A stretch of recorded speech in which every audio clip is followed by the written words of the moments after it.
All right. So, like we always do, we're jumping right into the case studies. And the first one is something that marketers are never going to stop talking about. And that is the balance of traditional versus new. This one has to do a lot about data and using that to kind of accelerate that transformation. So, let's hear about the first case study. Yeah, it's interesting. Where I'm at now, that the concept of revenue marketing, even the team name, is buzzwordy, right? There are whole conferences devoted to revenue marketing. And when you go to that conference, depending on who's there, there's a wide array of people with different focuses, different team names, and the like. But if we go back in time a bit to traditional marketing, you're really focused on, say, brand originally. And it used to be once you got into lead management, there was a lead folder and somebody handed that lead folder over to sales and said, I got a great opportunity for you. And that folder dropped in a filing cabinet of contacts for sales. It's essentially why Salesforce is built the way it is. If anybody's been in Salesforce and has the frustration of why when we convert leads to contacts, does the lead object disappear? And now you've got the contact at the account level. And tying lead to account requires paying a vendor or some such. Salesforce is built around that old school concept of the folder for leads is in the hands of marketing. And when they think it's ripe for sales to talk to, it ends up in the sales filing cabinet. And then marketing wipes their hands of it and they're done. So with demand generation coming to speed, early demand generation really was a focus on, hey, we need somebody that can dive into our data. And so they would hire an individual, and that individual was the demand generation person. And that individual was tasked with trying to come up with conversion rates and know how to manage spend to effectively use OpEx for the good of still marketing chest thumping on what they've done for sales. That became big teams. And then we got to the point where in conferences, you hear people talking about alignment day in and day out, and came up, it gets to be a cliched thing, almost like, okay, we mentioned you need sales marketing alignment. Now let's talk about this thing over here. In actuality, as you get into revenue marketing, it's really recognizing that you're no longer a marketer, you're a business politician. You're somebody who doesn't say, I get the data, or here's a canned report. You're an auditor. I'll say most people don't like our team in many ways being involved because you're messing with people's comfortable bubbles. Yep. And the larger the organization, the larger the comfortable bubble. And the messing with the bubble is essentially trying to unearth the bad and embrace the bad, because it's much easier to fix the bad versus create a fifth wheel for the car. But it's really leading with the data and trying to educate people that you're trying to make them more successful, not point out the bad. So the jump to service to sales in my early days, you have to find a way to sell it, right? It's not a marketer shows up and starts telling sales how to do their job. It just falls on deaf ears. But for the good of the organization, I started focusing on people-based marketing, which was basically saying, okay, instead of these wide swaths of brand or saying we're doing personalization or the buzzword that is ABM, how are you leveraging your data to curate delightful experiences from an omnichannel perspective, and then from a data perspective, actually unearth who in that ecosystem is actually ripe for sales to talk to, whether it's inbound lead generation or, the global 2000 list sales thinks they're going to target,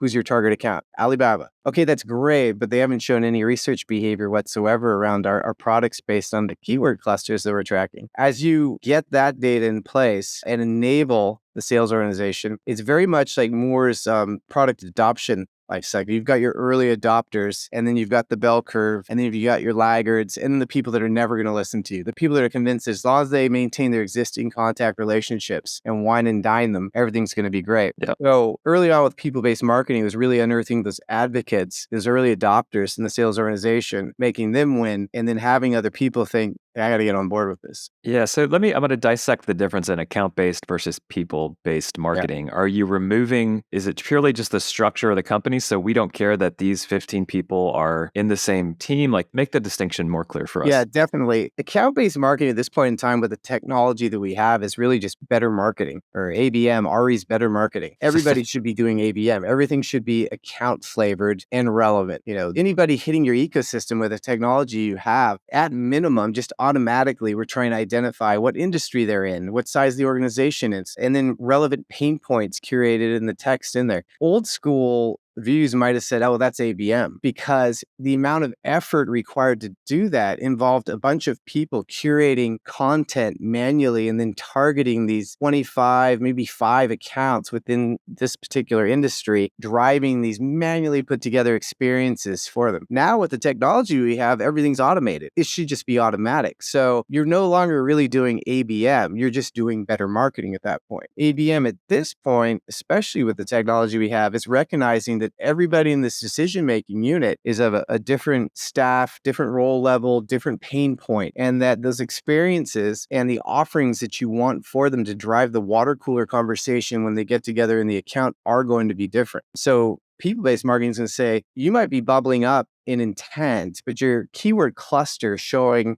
your interest within this account and you surging and driving that account engagement surge is going to be different behaviors versus a staff level individual who has a bunch of time, let's say, to be downloading ebooks, white papers, and doing trials. You Yeah. being let's say, I just assumed you're a C-level individual.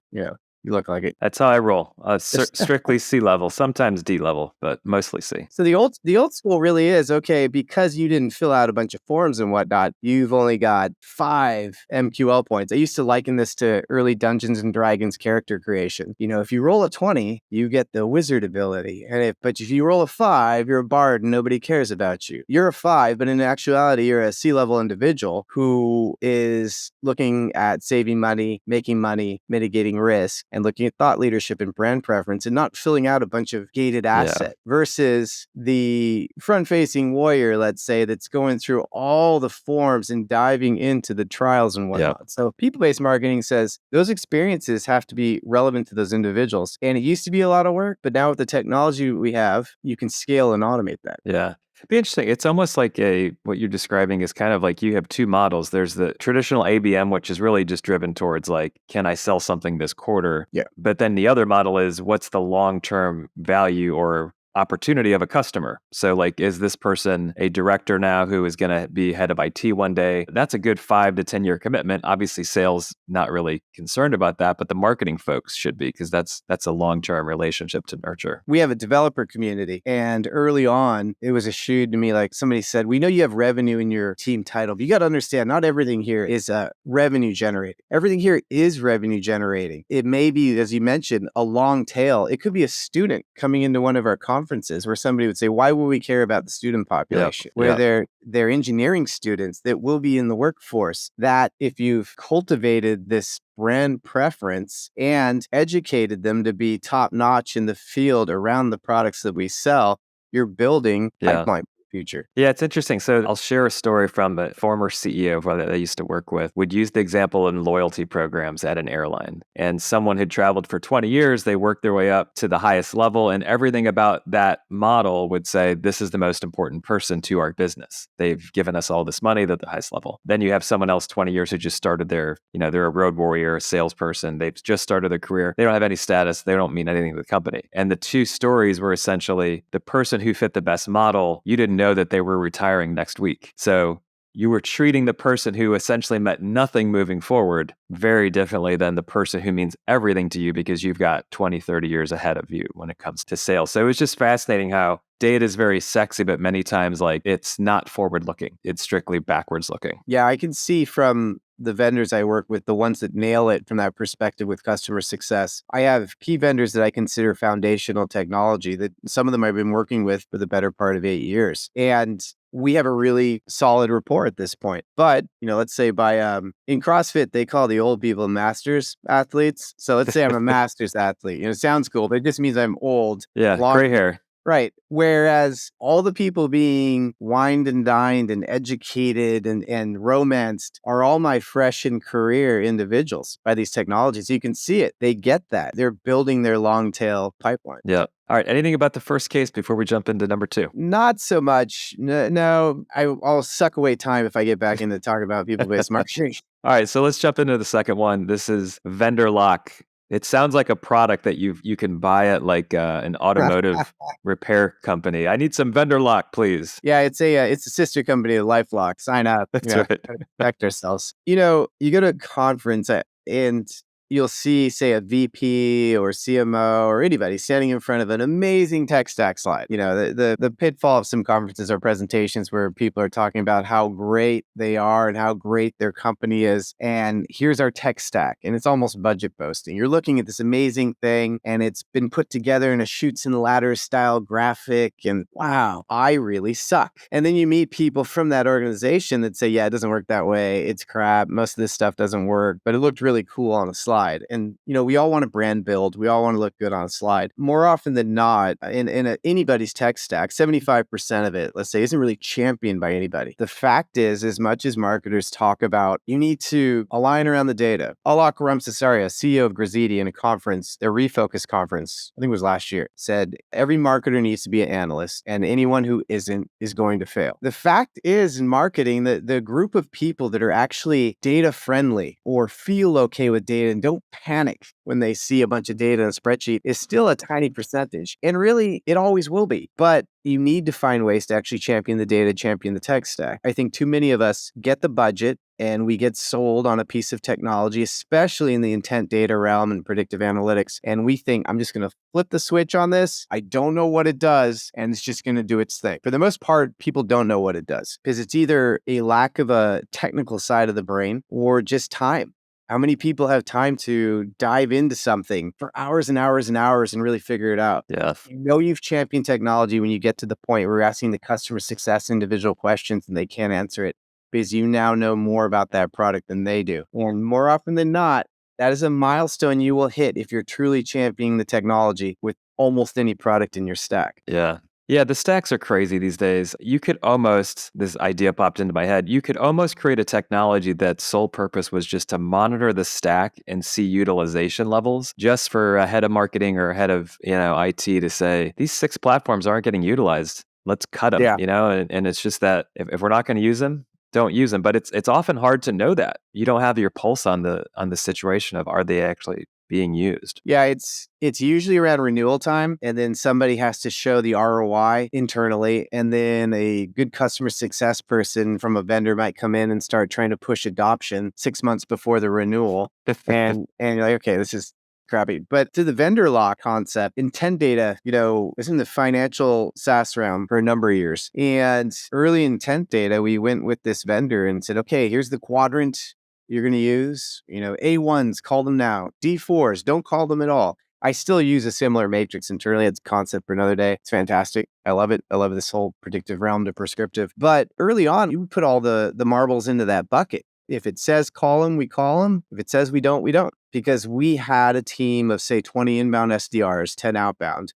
The inbound were required to make 40 to 60 calls a day. You're really having to pick and choose with a high volume of inbound that we had who to reach out to. So we had this situation where the model was based on who you traditionally sold to. We traditionally didn't sell much in Columbus, Ohio, for whatever reason. Sorry, Columbus, Ohio. There's a 500-person trucking company knocking at the door wanting to buy. Huge contract on deck. Nobody's calling them because the model puts them as a D3 because we don't sell to Columbus, Ohio, and a couple other factors there. By putting all our faith into this technology and just flipping the switch into on mode and going with that, we had these deals that were just sitting there. At that point, by data dumpster diving your records, applying that model plus some sanity checks. Okay, what if we pulled away this? What if we pulled away that? Let's see what's on deck. It unearthed this treasure mine of opportunities that were just sitting there waiting for somebody to reach out to them. A time-strapped inbound SDR team to reach out to them. So wherever I've been from that point forward, no matter the technology, you recognize that there's no canned report.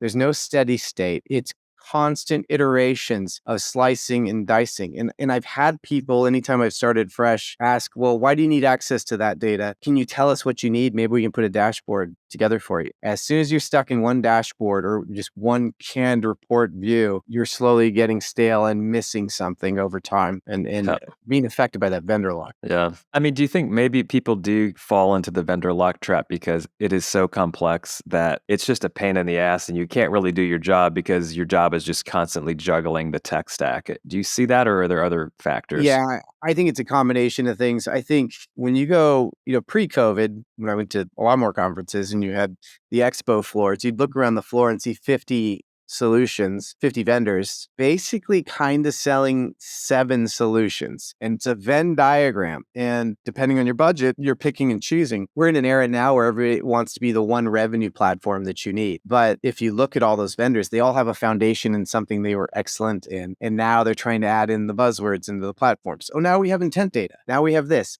But they don't quite all do it as well. And so based on your budget, you start picking and choosing. Well, I'm going to take this vendor because they're good at intent. I'm going to take this vendor because they're a great buying center. Take this vendor, they're great for personalization. Every one of those vendors has their own dashboard to monitor your metrics and how it's doing, which is why we look for APIs and then try and pull that into Tableau, which is a huge effort, a lot more budget to do that, a lot more people power to do that. So if you're, as you mentioned, a much smaller startup with some healthy, Series A funding, and you buy from these 3, 4, 5, 6 vendors, you're not going to have the time or the wherewithal. But I think in essence, a lot of people forget about the foundational aspects. As you buy all these glitzy machines, let's say you're on Marketo, your world really should still be dumpster diving the Marketo data and seeing what the health of that ecosystem is, regardless on what those vendors and platforms are telling you. Yeah. With intent, it's such a sexy area, but so oftentimes, maybe I'm the old curmudgeon-y marketer when I just say, why don't we just ask the customer? Like, Yeah. have the salesperson just have a conversation, and not that the question becomes, are you going to buy in the next 6 to 12 months? Can you tell us? But other questions that are more relationship oriented, that just have a salesperson go, all right, this person, nothing's happening for a year. That's your intent. I think sometimes marketers don't want to build those relationships with the salespeople because maybe they've had challenges in the past to say, oh, the salesperson now has got to enter all this information in somewhere. So yeah, the curmudgeon-y marketer meets the lazy marketer in an epic showdown. I think with the technology we have, marketing almost becomes non-existent if implemented correctly. We're at the point where a lot of these technologies are owned by marketing, but exist to enable sales. So then, you have the conversation with finance. Well, who owns the budget? It's for sales, but marketing's managing it. There's a lot of automations where we can create a button within Salesforce on the lead record that you have a Gmail individual, totally anonymous, come in. They have a conversation because they've requested contact from sales. They have a conversation with the inbound SDR. Inbound SDR identifies them as a company in this employee range, this revenue range, this industry, competing technologies that they're looking at. And we've curated omnichannel experiences for each of these use cases. And all that SDR has to do is click a button on the lead record or choose from a pick list and save it. And then the automation triggers all that performance what we would traditionally call performance marketing. Didn't involve a marketer whatsoever, just involved a revenue operations person to set all this stuff up. Now, again, as you mentioned, that takes somebody taking the time to figure out how to champion interlock of all these platforms to create that cohesive experience. And in championing it with sales internally, your best bet, honestly, is not even to mention the vendor names and just stay real high level and say, hey, this is how we're going to create these wins for you. Yeah. It's just called in the marketing box. Everything belongs in the marketing box, and there's wires coming in and out. That's how it works. I don't even like saying marketing anymore. I've gotten to the point because most of my focus is really enablement of the sales organization. So I don't even refer to it as marketing technology. It's revenue technology now, because I still run into people that will use the phrase, oh, that's a marketing thing. That's a marketing tool. Well, it's intent data, identifying within your target account list who's ripe right now to reach out to. Some people just don't want to hear it.